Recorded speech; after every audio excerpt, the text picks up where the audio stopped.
Good morning बच्चों की हालचाल। तो आज मैं फिर से लेके आया हूं आपके लिए एक और अमेजिंग लेक्चर ऑफ। तो रुके रहिए क्योंकि शुरू कर रहे हैं। देखो इलेक्ट्रिक फ्लक्स क्या होता है आपका, ठीक है। इलेक्ट्रिक फ्लक्स, इलेक्ट्रिक का मतलब इलेक्ट्रिसिटी, ध्यान से समझो। इलेक्ट्रिक का मतलब क्या होगा, इलेक्ट्रिसिटी या फिर इलेक्ट्रिक फील्ड लाइंस। इलेक्ट्रिक का मतलब इलेक्ट्रिक फील्ड लाइंस, ठीक है। क्योंकि इलेक्ट्रिक फील्ड को आप किससे रिप्रेजेंट करते हो, इलेक्ट्रिक फील्ड को आप रिप्रेजेंट करते हो किससे, इलेक्ट्रिक फील्ड लाइन से। और जो फ्लक्स है, फ्लक्स क्या होता है, ढेर, मतलब कहीं पर झुंड, ठीक है। मतलब इलेक्ट्रिक फील्ड लाइंस का झुंड कैसा है, उसी को क्या बोलोगे, इलेक्ट्रिक फ्लक्स। क्या बोलोगे, इलेक्ट्रिक फ्लक्स, ठीक है चिमकांडी। चलो सुनिएगा आप, देखो इलेक्ट्रिक फ्लक्स क्या होता है। जैसे कि मान के चलिए मैंने एक सरफेस ले लिया, सिंपल बातों में समझो। देखो इसे समझने से पहले आपको एक चीज और समझनी है, बच्चन वाली चीज है जी। अब जाए ना समझी तो तुम्हारी जिंदगी बेकार है, तो समझ लो पहले। देखो इसमें क्या होने वाला है आपके संगे, ये आपका एक एरिया वेक्टर है। एरिया वेक्टर क्या होता है, जैसे कि मान के चलिए कोई सरफेस है, जैसे कि एक सरफेस ये वाला, एक सरफेस ये वाला। तो आपके पास दो सरफेस है, और उस सरफेस का कोई ना कोई एरिया वेक्टर होगा कि नहीं, कोई ना कोई तो होगा। अब उस सरफेस का कोई ना कोई तो एरिया वेक्टर आपका होगा ही। जैसे कि लेट करिए टिडिक टिडिक टिडिक, जैसे कि राइमिंग वाली बुक है, ये आपका एक सरफेस है, ये आपका क्या एक सरफेस है। अगर आप चाहते हो उस सरफेस का एरिया वेक्टर क्या है, तो इसके जो परपेंडिकुलर लाइन होगी, इसकी जो परपेंडिकुलर लाइन होगी वही क्या होगी आपकी एरिया वेक्टर। मतलब जो ये आपका सरफेस है, सरफेस की जो परपेंडिकुलर लाइन है, इसी को क्या बोलोगे आप, एरिया वेक्टर। मतलब इस सरफेस का एरिया वेक्टर क्या है आपके साइड में। अगर मैं आपसे बोलूं ये ऐसे रखा हुआ है, तो सरफेस आपका ऐसे है, इसकी परपेंडिकुलर लाइन कहां पे है, ऊपर। इसकी परपेंडिकुलर लाइन कहां पे है, ऊपर। तो इसका जो एरिया वेक्टर है वो कहां पे होगा, ऊपर होगा। जैसे कि मान के चलिए ये ऐसे रखा हुआ है, ठीक है। तो सरफेस ऐसे है, इस सरफेस का एरिया वेक्टर किस साइड है, इस साइड, टुडुक टुडुक टुडुक टुडुक, ठीक है। अगर मान लो ऐसे रखा हुआ है, नीचे वाले का सरफेस एरिया कहां पे है, नीचे, ठीक है। तो किसी भी एरिया का सरफेस एरिया निकालने के लिए, सॉरी किसी भी सरफेस एरिया का एरिया वेक्टर निकालने के लिए उसकी परपेंडिकुलर डायरेक्शन में एक लाइन ड्रॉ करो, वही क्या होगी आपकी एरिया वेक्टर। क्लियर है। इस सरफेस एरिया का एरिया वेक्टर कहां पे होगा, ऊपर। तो एरिया वेक्टर होता क्या है आपका, देखिएगा। शुरू करेंगे आज से पहले, कोई बात है दिल पे ये आज है, ठीक है। अगर आपकी लाइफ का है कोई एम, तो पहले पीछा छोड़ दो किसी तितली का। तितलियां ये किधर, चल देखो स्मॉल एरिया, एरिया वेक्टर क्या होगा, small area of a surface, of a surface enclosing a given volume can be represented as a vector। मतलब सिंपल देखो, अगर कोई आपका ऐसा सरफेस है, ठीक है, थ्योरेटिकल ये लिखा हुआ, प्रैक्टिकल समझो। ऐसा कोई सरफेस है तो इसका एरिया वेक्टर कहां होगा, इस साइड। मतलब ऐसे कोई रखा हुआ है तो इसका एरिया वेक्टर होगा इस साइड, तो ये होगा इसका एरिया वेक्टर। एरिया वेक्टर को आप डिनोट किससे करोगे, एन कैप। मतलब इसके जो डायरेक्शन है, डायरेक्शन को आप डिनोट किससे करोगे, एन कैप से। क्लियर है, ठीक है। जैसे कि देखो, जैसे कि आपका ये कोई सरफेस है, आपका ये क्या है, कोई सरफेस है। आपने इसमें से एक छोटा सा एलिमेंट माना, ठीक है। इस बड़े वाले सरफेस में से, सरफेस एरिया में से आपने क्या माना, एक छोटा सा एलिमेंट मान लिया, इसको मान लिया छोटा सा एलिमेंट ds, ठीक है। अब इसका एरिया वेक्टर, मतलब ये सरफेस ऐसे रखा हुआ है, ऐसे रखा हुआ है, तो इसका जो एरिया वेक्टर है वो कहां पे होगा, ऊपर होगा। मतलब इसका एरिया वेक्टर ऊपर है, यही है ना, परपेंडिकुलर होगा। एरिया वेक्टर को डिनोट किससे करोगे, एन कैप से। एन कैप क्या होगा आपका, एन कैप क्या है, एन कैप आपका होगा unit vector of area vector, unit vector of area vector, मतलब किसी भी unit vector of surface area, किसी भी सरफेस का यूनिट वेक्टर। क्लियर है? तो यदि आपसे पूछा है कि ds कितना है, तो ds कितना होगा, ds। ठीक है, अभी ये क्या स्केलर फॉर्म है, वेक्टर निकालना है तो डायरेक्शन लगाओ। अब इसका डायरेक्शन कितना है, इसका डायरेक्शन होगा एन कैप, तो एन कैप का क्या कर दोगे, मल्टीप्लाई। तो किसी भी सरफेस को आप ऐसे डिनोट करोगे। ठीक है, इसका सॉरी बच्चों, इसका जो सरफेस है वो कितना है आपका, ds है। ds का जो एरिया वेक्टर है वो कहाँ है आपका, ऊपर है। क्लियर है? तो जो ये आ गया वेक्टर फॉर्म में, आप कितना लिखोगे इसे, ds n कैप। कितना लिखोगे, ds n कैप। क्लियर है इतना? ठीक है, नोट डाउन करिए इसे। आप एरिया वेक्टर फाइंड कर पाओगे या नहीं, सॉरी, आप एरिया वेक्टर निकाल पाओगे या नहीं, इजीली निकाल लोगे, कोई परेशानी वाली बात नहीं है। ठीक है, इजीली फाइंड हो जाएगा एरिया वेक्टर। अब देखिए मेन चीज हम सीखेंगे यहाँ पे इलेक्ट्रिक फ्लक्स निकालना, इसको नोट करिएगा। जो मेन टॉपिक है वो आपका यहाँ पे इलेक्ट्रिक फ्लक्स है। एरिया वेक्टर तो एक छोटा सा टॉपिक था जो मैंने आपको समझाने का थोड़ा सा कष्ट किया। ठीक है, चलो। हज की रात में गोरी के साथ में इलेक्ट्रिक फ्लक्स है, सीखेंगे। ठीक है, देखो इलेक्ट्रिक फ्लक्स क्या होता है, सिंपल भाषा में सीखेंगे हम तो जीरे। देखो जैसे कि ये करके दिखाओ। जैसे कि आपका कोई सरफेस है, मान के चलिए ये आपका कोई सरफेस है, इनरेगुलर, जैसी चाहो वैसी शेप हो सकती है। ठीक है, यहां पे आपका कोई यहां पे रखा है प्लस का चार्ज, यहां पे क्या रखा हुआ है, प्लस का चार्ज। ठीक है चमकानी भैया, क्लियर है ना? ठीक है, तो यहां पे आपका रखा है प्लस का चार्ज। अब इसका सरफेस एरिया है S। ठीक है, कोई परेशानी वाली बात नहीं है। आपने क्या मान लिया, देखो आपके यहां से एक लाइन पास हो रही है।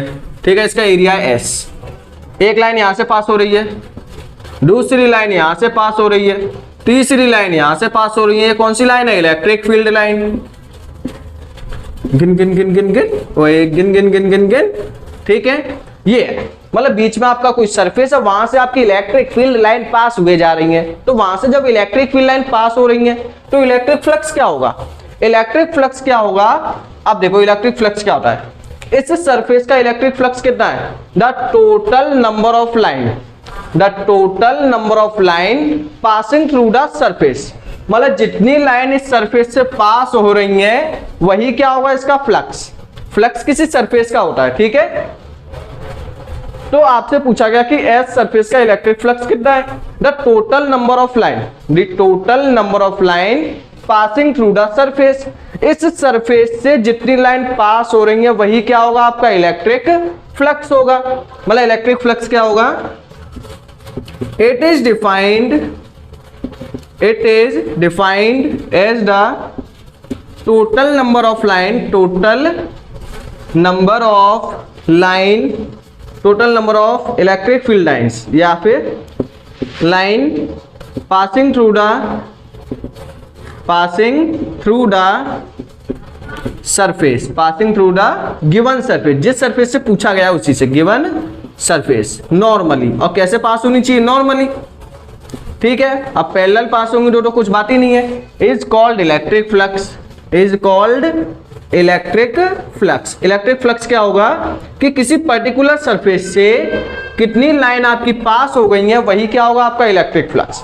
किसी पर्टिकुलर सरफेस से कितनी लाइन आपकी पास हो चुकी है, किसी पर्टिकुलर सरफेस से कितनी लाइन आपकी पास हो गई है, यही क्या होगा आपका इलेक्ट्रिक फ्लक्स, यही क्या होगा आपका इलेक्ट्रिक फ्लक्स। ठीक है, अगर मैं आपसे पूछूं कि एस सरफेस का इलेक्ट्रिक फ्लक्स कितना है, मतलब एस में से कितनी लाइन पास हो रही है, 1 2 3 4 5, तो इसका इलेक्ट्रिक फ्लक्स है 5। ठीक है, सिंपल बता रहा हूं जनरली। अगर मैं आपसे बोलूं कि एक सरफेस लेट कर लो, इसके अंदर आपने क्या किया, एक सरफेस लेट कर लिया, इसके अंदर इसका नाम मान दिया P। अब बताओ P वाले सरफेस का इलेक्ट्रिक फ्लक्स कितना है, तो P का कितना है, जितनी लाइन उसमें से पास हो रही है, 1 2 लाइन पास हो रही है, तो इसका इलेक्ट्रिक फ्लक्स है 2। तो इलेक्ट्रिक फ्लक्स सिंपल क्या होगा, the total number of line passing through the surface, जितनी लाइन उस सरफेस को पास करके जाएंगी किसी सरफेस को, वही क्या होगा, इलेक्ट्रिक फ्लक्स होगा उस सरफेस का। क्लियर है। अगर यहीं पे हम बात करें symbol of electric flux, symbol of electric flux, अब ये सिंबल क्या होगा इलेक्ट्रिक फ्लक्स का, फाई, और नीचे लगाएंगे ई। ठीक है, फाई ई। ई क्यों लगाया है, इलेक्ट्रिक फ्लक्स, मतलब ये फाई हो गया फ्लक्स का सिंबल, ई का मतलब हो गया इलेक्ट्रिक का मतलब। ठीक है, फाई का मतलब क्या है, फ्लक्स, ई का मतलब है इलेक्ट्रिक, क्योंकि आगे चल के आप एक और पढ़ोगे, कौन सा, फाई एम, ये क्या होगा आपका, मैग्नेटिक फ्लक्स। क्लियर है। तो यहां पे आपने फाई ई देखा, तो symbol of electric flux, electric flux का सिंबल क्या होगा, फाई ई। क्लियर है पॉइंट, कोई परेशानी वाली बात है क्या, नहीं है। ठीक है, अब आगे बात करें फॉर्मूले की, तो इसका जो फॉर्मूला है, फॉर्मूला देखो क्या होता है, इलेक्ट्रिक फ्लक्स आपका इक्वल होगा phi is equal to E dot A, या फिर हाँ ए मान लो। ठीक है, ए क्या है यहाँ पे, एरिया वेक्टर, जो यहाँ पे आप सरफेस मान रहे थे उसको एरिया मान लिया ए।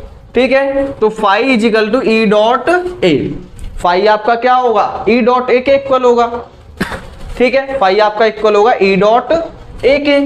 क्लियर है पॉइंट। ठीक है, अब देखो डॉट को जैसे ही आप रिमूव करोगे तो क्या आएगा, ई ए कॉस थीटा। यदि आप डॉट को रिमूव करोगे तो कितना आएगा, कॉस थीटा। अगर यहीं पे अब देखो ये कौन सी फॉर्म है आपकी, वेक्टर फॉर्म। ये कौन सी फॉर्म है, वेक्टर फॉर्म, क्योंकि यहाँ पे क्या लगा हुआ है आपका डॉट, तो उसे क्या बोलोगे आप, वेक्टर फॉर्म, इसे बोलोगे वेक्टर फॉर्म।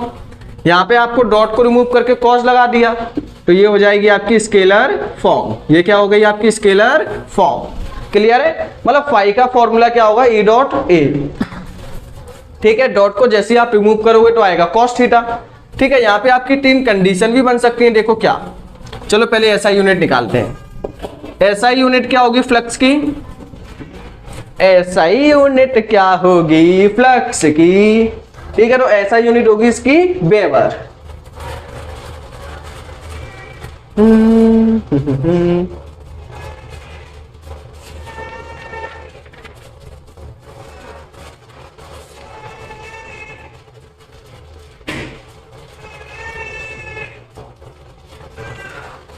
सॉरी बच्चों, देखो इलेक्ट्रिक फ्लक्स ये क्या होगा आपका, इलेक्ट्रिक का होगा न्यूटन पर कूलाम। ठीक है, एरिया का होगा मीटर स्क्वायर, तो ये बन जाएगा आपका न्यूटन मीटर स्क्वायर पर कूलाम। इसकी एसआई यूनिट क्या होगी, न्यूटन मीटर स्क्वायर पर कूलाम। अगर आप यहीं पे इसकी डायमेंशन निकालना चाहते हो तो डायमेंशन क्या होगी इसकी, इसकी डायमेंशन होगी देखो फोर्स, फोर्स एन क्या है, न्यूटन, न्यूटन की मतलब फोर्स, फोर्स की डायमेंशन क्या होगी, एम एल टी माइनस का 2, फोर्स की dimension M L T minus का 2। क्लियर है कि नहीं बच्चा, बच्चा पारी क्लियर है ना। ठीक है, अब देखो मीटर की डायमेंशन क्या होगी, L2, डिस्टेंस है ना। अब कूलाम, कूलाम आपका चार्ज है, चार्ज की एसआई यूनिट कैसे निकालोगे, Q equal to I T, I का एम्पियर, टी का टी, तो Q मतलब चार्ज, चार्ज की कितनी हो गई 80, तो यहाँ पे लगाओगे AT, जो कैंसिल हो रहा है उसे कर दो, नहीं तो इसकी डायमेंशन यहाँ पे आ जाएगी फाई की एम, एल कितना हो जाएगा 3, टी माइनस का 2, ये भी जाएगा तो टी माइनस का 3 और ए माइनस का 1, ये हो जाएगी इसकी डायमेंशन। तो बताओ आप, इलेक्ट्रिक फ्लक्स का सिंबल हो गया फाई ई। ठीक है, फॉर्मूला क्या होता है, ई डॉट ए। यहाँ पे मैं इसकी एक और डिफाइन लिख सकता हूँ, देखो क्या, फाई ई की आपकी एक और डिफाइन हो सकती है क्या, electric flux, electric flux is equal to, आप इजिली यहाँ पे नोट्स को बना सकते हो, नोट्स आपके काफी ज्यादा हेल्पफुल है। Electric flux is equal to dot product, dot product, dot product of electric field, electric field and area vector, and area vector. अच्छा देखो, जो आपका इलेक्ट्रिक फ्लक्स है वो आपका इक्वल होता है किसके, is equal to dot product of electric field and area vector. Area vector और इलेक्ट्रिक फील्ड के क्या होगा, ये डॉट प्रोडक्ट के इक्वल होगा।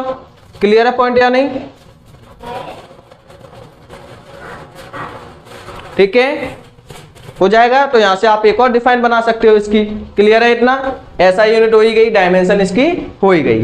कुछ आपकी यहाँ पे कंडीशन भी बनती हैं। देखो कंडीशन क्या क्या है, चलो पहले एक बार इसका स्क्रीनशॉट ले लीजिए, ठीक है। फिर मैं आपको यहाँ पे इसका प्रूफ दूंगा कि ये फॉर्मूला यहाँ पे कॉज ही क्यों आया, मतलब डॉट ही क्यों लगाया हमने, इसका मैं प्रूफ दूंगा कि ये फॉर्मूला कैसे आया, ठीक है। अगर आप केमिस्ट्री वाला पे आए हो तो आपको प्रूफ तो मिलेगा। और एक और बात, अगर आप किसी बड़े एम की तैयारी कर रहे हो, अगर आप किसी बड़े एम की तैयारी कर रहे हो तो इन सब चीजों से अलग हो जाओ, XYZ से अलग हो जाओ, तभी आप कुछ चीज को हासिल कर पाओगे जीवन में, ठीक है। सिंपल है, लेटे रहा करो, ये मोटिवेशन है, ठीक है। अगर कुछ पाना चाहते हो तो कुछ तो आपको त्याग करना पड़ेगा। जब तक त्याग नहीं होगा, जब तक कुछ ना मिलने वाला घंटा, ठीक है। अगर आपको त्याग करना है तभी आपको कुछ प्राप्त होगा, ठीक है, नहीं तो फिर लगे रहो, कुछ नहीं होने वाला। करो इसे, ठीक है, नोट हो गया होगा। नेक्स्ट, अब बच्चा पार्टी देखिएगा। अब एक और मजेदार बात, मैं आपको इसका प्रूफ तो दूंगा ही दूंगा, पहले यहाँ पे कुछ कंडीशन। देखो इसकी कंडीशन 3 है फ्लक्स की। देखो मैं आपको बता भी दूं, प्रैक्टिकल पहले लिया करो। देखो यहाँ पे आपका एक प्लस की चार्ज पार्टिकल रखा हुआ है, ठीक है। यहाँ पे आपका एक प्लस का चार्ज पार्टिकल रखा हुआ है। यहाँ से आपकी इलेक्ट्रिक फील्ड लाइन निकल लेंगे, टिचके आउट टिचके आउट टिचके आउट टिचके आउट। तो यहाँ से आपकी क्या निकल लेंगे, इलेक्ट्रिक फील्ड लाइन निकल लेंगे। अब इलेक्ट्रिक फील्ड लाइन निकलेंगी तो यहाँ से इलेक्ट्रिक फील्ड लाइन निकल लेंगे। मैंने अपना हैंड लिया, अपने हाथ को बीच में ऐसे लगा दिया। अब ऐसे लगा दिया तो लाइन इसको क्रॉस करेंगी। जब लाइन इसको क्रॉस करेंगी तो इस हैंड का कोई ना कोई इलेक्ट्रिक फ्लक्स बनेगा। अगर मैं हैंड को ऐसे लगाऊंगा तो मैक्सिमम लाइन इसको क्रॉस करके जाएंगी, जाएंगी क्या नहीं, ठीक है। अगर मैं इसको ऐसे लगाऊंगा तो मैक्सिमम लाइन क्रॉस करेंगी। अगर इसको मैं ऐसे लगाऊंगा तो एक भी लाइन क्रॉस करेगी क्या, नहीं करेगी। अगर मैं अपने हैंड को ऐसे लगाऊंगा तो एक भी लाइन क्रॉस नहीं करेगी, बात बिगड़ जाएगी आपकी। तो एक भी लाइन आपकी क्रॉस नहीं करेगी, तो ऐसे ही है। अब देखो इस केस में, अब देखो इलेक्ट्रिक फील्ड लाइन कैसे जा रही है, ऐसे इलेक्ट्रिक फील्ड लाइन जा रही है ऐसे। जो मेरा हैंड है वो ऐसे रखा हुआ है, इसका जो एरिया वेक्टर है वो कहाँ होगा, इस साइड। इसका जो एरिया वेक्टर है वो कहाँ होगा, इस साइड। दोनों का डायरेक्शन कैसा है, सेम। जब दोनों का डायरेक्शन सेम है तो एंगल कितना होगा, 0। मतलब यदि आपको मैक्सिमम चाहिए, मैक्सिमम लाइन क्रॉस करनी है तो थीटा कितना होना चाहिए आपका, 0। अगर आपको मिनिमम चाहिए तो थीटा आपका होना चाहिए 180। अगर आपको 0 चाहिए, कितना चाहिए, 0, तो थीटा होना चाहिए 90 डिग्री। क्लियर है? फाई का फॉर्मूला आपका E A cos theta, phi E equal to E A cos theta, phi E equal to E A cos theta. Clear है पॉइंट, है कि नहीं? ठीक है। अब देखो ई ए कॉस थीटा, टडक टडक टडक टडक टडक टडक, हो। ठीक है, यहाँ पे आपका एंगल 0 है, मतलब यहाँ पे cos 0 की वैल्यू होगी 1 ई ए, मतलब यहाँ पे निकलेगा मैक्सिमम। ठीक है, फाई ई cos 180 की वैल्यू -1, तो यहाँ पे आएगा माइनस का ई ए। ठीक है, यहाँ पे कितना है 90, cos 90 की वैल्यू होगी आपकी 0, तो फाई ई हो गया 0। देखो इस केस में क्या होगा, इस केस में आपका electric field line, electric field lines are parallel, electric field lines are parallel to surface area. अब सरफेस एरिया वेक्टर का मतलब वेक्टर की बात नहीं हो रही है यहाँ पे, आपकी किसकी हो रही है, सरफेस एरिया की। देखो कैसे, जैसे कि एरिया वेक्टर आपका ऐसे जा रहा है, एरिया वेक्टर आपकी ऐसे जा रही है, इलेक्ट्रिक फील्ड लाइन ऐसे निकल लेंगे। मेरा हैंड भी ऐसे रखा हुआ है, तो क्या एक ही लाइन इसको क्रॉस करेंगे, नहीं। देखो इलेक्ट्रिक फील्ड लाइन ऐसे गई, मेरा हैंड भी ऐसे रखा है, मतलब सरफेस एरिया भी ऐसे ही है, मतलब दोनों कैसे हैं आपके, पैरेलल है। अगर बात करें एरिया वेक्टर की, तो इलेक्ट्रिक फील्ड के साथ एंगल कितना बनना है एरिया वेक्टर का, 90। ठीक है, तो समझने वाली चीजें हैं। तो यहाँ पे जो आपका इलेक्ट्रिक फील्ड लाइन है वो पैरेलल है किसके, सरफेस एरिया के। अगर आपसे 1 मार्क्स में पूछे कि बताओ जब आपकी इलेक्ट्रिक फील्ड लाइंस पैरेलल होंगी सरफेस एरिया के, तो इलेक्ट्रिक फील्ड कितना बनेगा, इलेक्ट्रिक फ्लक्स कितना बनेगा, 0। और इस केस में क्या होगा आपका, एरिया वेक्टर के साथ तो एंगल 90 है, लेकिन सरफेस एरिया के साथ कितना है, 0, पैरेलल रखी हुई है। ठीक है, और इस केस में क्या होगा, electric field lines are perpendicular to surface area. इसमें कैसे रखी होंगी, सरफेस एरिया के परपेंडिकुलर, क्योंकि जब ये सरफेस एरिया के परपेंडिकुलर होंगी तभी ये क्रॉस करके जा पाएंगी, अदरवाइज ये क्रॉस नहीं करेंगी। क्लियर है पॉइंट? ठीक है, हो जाएगा या नहीं? ठीक है, एक एक पॉइंट बताऊंगा यहाँ पे, हर चीज आपकी क्लियर होगी। अब देखो यहाँ पे हम ये प्रूव करने वाले थे कि ये फॉर्मूला आया कहाँ से। ठीक है, काफी टीचर है लिख देते हैं, बताते ही नहीं आपको कि आया कहाँ से। मैं यहाँ पे बताऊंगा आपको, देखो कैसे। ठीक है, मौज मस्ती की दुनिया में आ चुके हो आज आप, तो लेके जाओगे ऐसा काम होगा दिल के नाम। देखो 5e डॉट कैसे आया, जैसे कि मान के चलिए आपका कोई ये एरिया वेक्टर है। ठीक है, इलेक्ट्रिक फील्ड मतलब गड़बड़ हो गई रे। देखो आपका कोई, हाँ ये है, ठीक है, मतलब ऐसे मान के चलिए हल्का सा टेढ़ा रखा हुआ है। कैसे रखा हुआ है ये हल्का सा ऐसे रखा हुआ है। ठीक है, ऐसे की बल्कि ऐसे रखा है। कैसे रखा हुआ है? ऐसे रखा हुआ है। ठीक है, समझ जाओगे ना। ऐसे रखा हुआ है तो इसका एरिया वेक्टर कहां जाएगा? इधर जाएगा ना। देखो इलेक्ट्रिक फील्ड लाइन से आपकी ऐसे, इलेक्ट्रिक फील्ड लाइन है आपकी ऐसे, तो ये हो गया आपका इलेक्ट्रिक फील्ड का डायरेक्शन। जो इसका एरिया वेक्टर है हल्का सा टेढ़ा रखा हुआ है। ठीक है, कैसे रखा हुआ है ये? टेढ़ा करने की कोशिश करेंगे रे।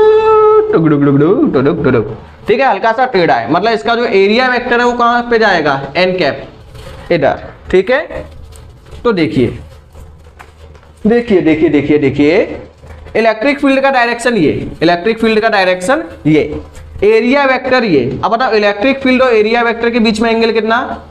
थीटा। इलेक्ट्रिक फील्ड और एरिया वेक्टर के बीच का एंगल कितना? थीटा।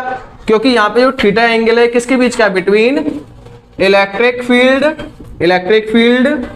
And area vector. किसके बीच का एंगल है? Electric field and area vector. Clear है? तो यहाँ पे एंगल कितना बनाया हुआ है? N cap theta. ठीक है, थीटा आपको फाइंड आउट करना है। कैसे करोगे? सॉरी थीटा नहीं, अब इसका जो इलेक्ट्रिक फील्ड का डायरेक्शन है ये एन कैप है, ये एंगल है थीटा। अब आपको क्या करना है? नेट इलेक्ट्रिक फील्ड निकालना है। नेट इलेक्ट्रिक फील्ड निकालने के लिए इसके कंपोनेंट करने होंगे। तो एक कंपोनेंट हो गया ऊपर, एक कंपोनेंट हो गया ये। अब बताओ इलेक्ट्रिक फील्ड का डायरेक्शन क्या ऊपर जा रहा है? नहीं, मतलब ये वाला कौन सा होगा? ये आपका होगा अब देखो,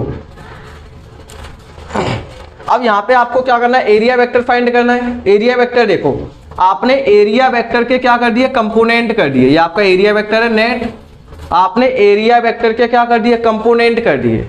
एरिया वेक्टर के दो कंपोनेंट कर दिए। जो एंगल के बगल वाला होगा इसे क्या बोलोगे? ए कॉस थीटा। जो एंगल से दूर वाला होगा इसे क्या बोलोगे? ए साइन थीटा बोलोगे क्या? नहीं। ठीक है, एरिया के दो कंपोनेंट कर दिए। एक कंपोनेंट है जो एंगल के पास वाला, उसे बोलोगे ए कॉस थीटा। जो एंगल से दूर वाला उसे बोलोगे ए साइन थीटा। अब बताओ इलेक्ट्रिक फील्ड कौन से डायरेक्शन में पास हो रहा है? ए कॉस थीटा वाले में। क्या ए साइन थीटा में कोई लाइन पास हो रही है? लाइन तो ऐसे जा रही है। तो मैक्सिमम इलेक्ट्रिक फ्लक्स किस पे आएगा? कॉस पे आएगा या साइन पे आएगा? कॉस पे आएगा ऑब्वियसली। इलेक्ट्रिक फील्ड लाइन ऐसे जा रही है तो मैक्सिमम किस पे आएगा? कॉस थीटा पे। क्लियर है? तो देखिए जो आपका फ्लक्स है वो क्या है? आपका इलेक्ट्रिक फील्ड ज्यादा होगा।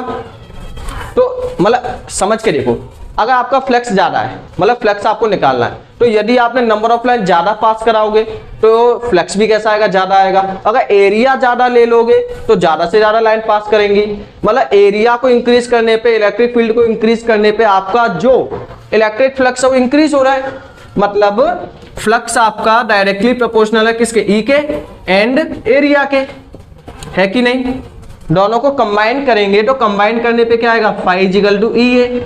लेकिन एरिया कितना आएगा? यहाँ पे कौन सा कंपोनेंट आएगा? ए कॉस थीटा। अब कॉस को रिमूव करके क्या लगाओगे?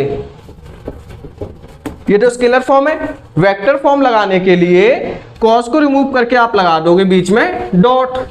अब आपके मन में आया होगा यहाँ पे डायरेक्टली का साइन हटाएंगे, तो डायरेक्टली का साइन हटा के आपका एक कांस्टेंट आएगा के की वैल्यू होगी 1। यहां तक कोई डाउट है तो बताइए। ठीक है, कमेंट सेक्शन में लिखना कि आपको नेक्स्ट चैप्टर किसका चाहिए। ठीक है, तो ये आपका पूरा टॉपिक है इलेक्ट्रिक फ्लक्स का। एक एक चीज क्लियर कर दी आपकी। एक्चुअल में होता क्या है इलेक्ट्रिक फ्लक्स? तो इलेक्ट्रिक फ्लक्स क्या होता है कि किसी सरफेस को, किसी पर्टिकुलर सरफेस को कितनी लाइन आपकी पास करके जा रही है, जितनी भी लाइन पास करके जाएंगी वही क्या होगा उसका, उस सरफेस का इलेक्ट्रिक फ्लक्स। यूनिट है, डायमेंशन है और सब चीज आपकी लिखी हुई है। ठीक है, अब इसके ऊपर लगा लेते हैं कुछ क्वेश्चन। ठीक है। और एक और चीज, जो आपका इलेक्ट्रिक फ्लक्स है, एक ऐसी क्वांटिटी है, यहां पे लिख लो कहीं भी, ठीक है। Electric flux is a scalar quantity, क्योंकि यहाँ पे कौन है, डॉट है, और डॉट वाली चीजें कैसी होंगी आपकी, scalar. Electric flux is a scalar quantity, ठीक है। इलेक्ट्रिक फ्लक्स क्या है आपकी, एक स्केलर क्वांटिटी है। हो जाएगा या नहीं, जल्दी से करो इसे नोट डाउन। हो गया होगा, एक बार स्क्रीनशॉट ले डालो बच्चों। की हालचाल, आप हंसते जा रहा हो बच्चा, ठीक है। अपने जीएफ और बीएफ को बनाओ टीएफ, ओनली फोकस लगाओ पढ़ाई पे, क्योंकि यही है मेन क्लास। क्लास 12 में कुछ नहीं कर पाए तो ना बनेगी जीएफ ना बनेगी बीएफ, ओनली आपका क्या बनेगा, टीएफ। टीएफ क्या होगा, निकाल लेना कोई भी फुल फॉर्म, ठीक है। चलो देखो आप। थैंक्स फॉर वॉचिंग, एंड ऐसी अमेजिंग वीडियोस को पाने के लिए आप क्या कर सकते हो, चैनल को कर सकते हो सब्सक्राइब।